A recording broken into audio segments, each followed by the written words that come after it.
3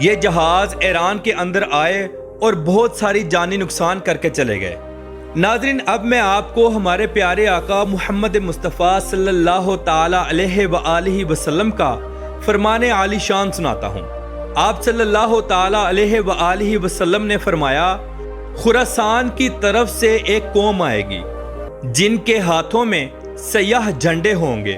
وہ اس طرح آگے بڑھیں گے کہ کوئی ان کو روک نہیں سکے گا، یہاں تک کہ وہ بیت المقدس پہنچ جائیں گے اور وہاں خلافت اسلامیہ قائم کریں گے۔ ایک اور حدیث میں آتا ہے، جب تم خراسان کی طرف سے سیاہ جھنڈے آتے دیکھو تو ان کے ساتھ شامل ہو جاؤ، چاہے تمہیں برف پر گھسٹتے ہوئے ہی جانا پڑے، کیونکہ ان میں اللہ کا خلیفہ مہدی ہوگا۔ ناظرین، یہ خراسان کا علاقہ ایران میں موجود ہے، جسے فارسی میں استان خراسان کہا جاتا ہے۔ اس کا کل رقبہ 2,99,231 مربع کلومیٹر ہے۔ یہاں کے لوگ بھی فارسی بولتے ہیں۔ یہ ایران کا سب سے بڑا صوبہ ہے۔ امام علی رضا علیہ السلام کا مزار مبارک بھی اسی صوبے کے شہر مشہد میں موجود ہے۔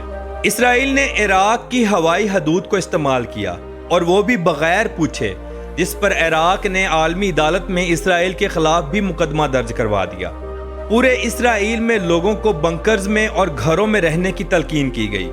سعودی ولی عہد شاہ سلیمان نے تمام ایرانی حاجیوں کو سعودی عرب میں رہنے کی تلقین کی اور خوشی کا اظہار بھی کیا، اور سعودی حکومت ان تمام حاجیوں کی ضروریات کو اپنی جیب سے پورا کرے گی۔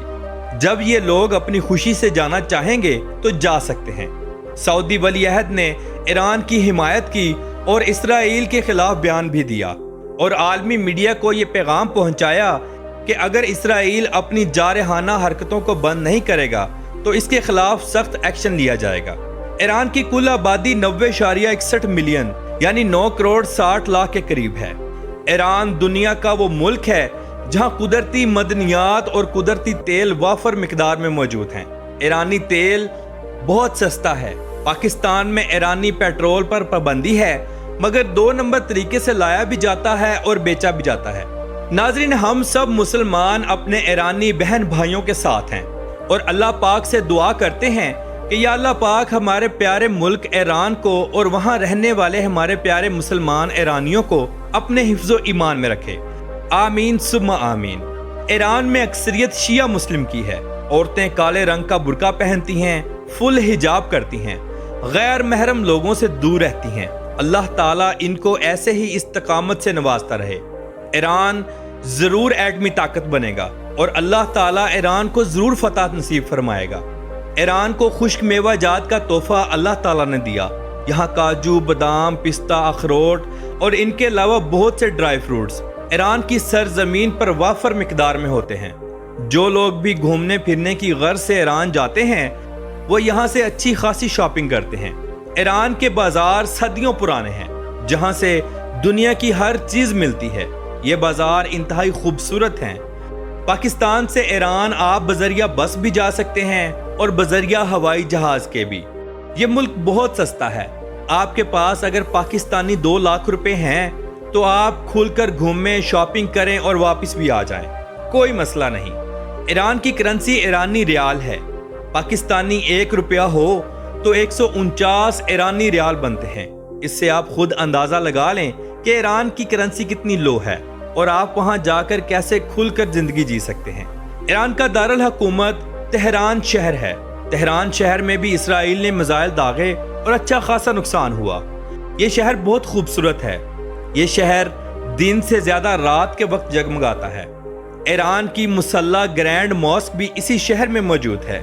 اس شہر کی گلیاں، بازار سب دیکھنے والے ہیں۔ یہ شہر انتہائی صاف ستھرا اور خوبصورت ہے۔ ناظرین، اسرائیل ایک انتہائی ڈرپوک ملک ہے، لیکن اس ملک کے پیچھے امریکہ کا ہاتھ ہے، جس کی وجہ سے اسرائیل کسی بھی ملک پر حملہ کرنے سے نہیں کتراتا، کیونکہ اس کو پتا ہے کہ میری بیک کافی سٹرونگ ہے۔ ہم سب تمام مسلم ملکوں کو سر جوڑ کر بیٹھنا چاہیے اور فیصلہ کرنا چاہیے کہ اسرائیل کو کیسے ختم کیا جائے۔ بے شک اسرائیل کو ختم کرنا مسلمانوں کے لیے انتہائی آسان ہے، کیونکہ اللہ رب العزت کی ذات اور اس کی غیبی مدد مسلمانوں کے ساتھ ہے، نہ کہ کافروں کے ساتھ۔ ناظرین، سب مل کر دعا کریں کہ مسلمان ہمیشہ کافروں پر غلبہ ہی رکھیں اور ہمیشہ فتح ہی حاصل کریں۔ آمین ثم آمین۔ تو ناظرین، آپ سب بھی مل کر ایران اور وہاں کے مسلمان لوگوں کے لیے ضرور دعا کریں۔ تو ملتے ہیں انشاءاللہ اگلی ویڈیو میں۔ اللہ حافظ۔